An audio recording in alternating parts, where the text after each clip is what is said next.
Verdi Sambo menguak sosok perempuan misterius yang menangis keluar dari rumah dinasnya di Jalan Bangka Duren 3, Jakarta Selatan. Sebelumnya Baradae membongkar sosok perempuan misterius yang menangis keluar dari rumah Verdi Sambo.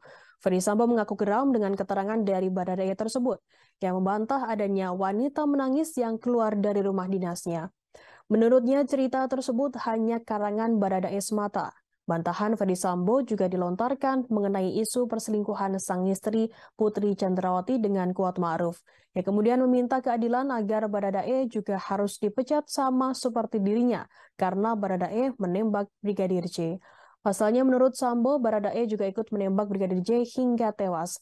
Langkah dari institusi Polri itu dinilai tidak adil sebab dari keseluruhan tersangka kasus pembunuhan berencana itu hanya dirinya lah yang sudah dipecat atau pemberhentian tidak dengan hormat atau PTDH.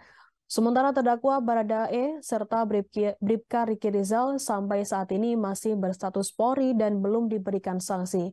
Sebagai informasi, Ferdi Sambo dijatuhi sanksi pemberhentian tidak dengan hormat atau PTDH sebagai anggota Polri berdasarkan hasil keputusan sidang kode etik Polri atau KKEP pada Kamis 25 Agustus 2022.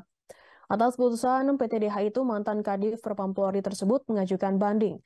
Hanya saja Polri menolak banding Sambo ini dengan menguatkan putusan PTDH tersebut. Terima kasih sudah nonton. Jangan lupa like, subscribe, dan share ya.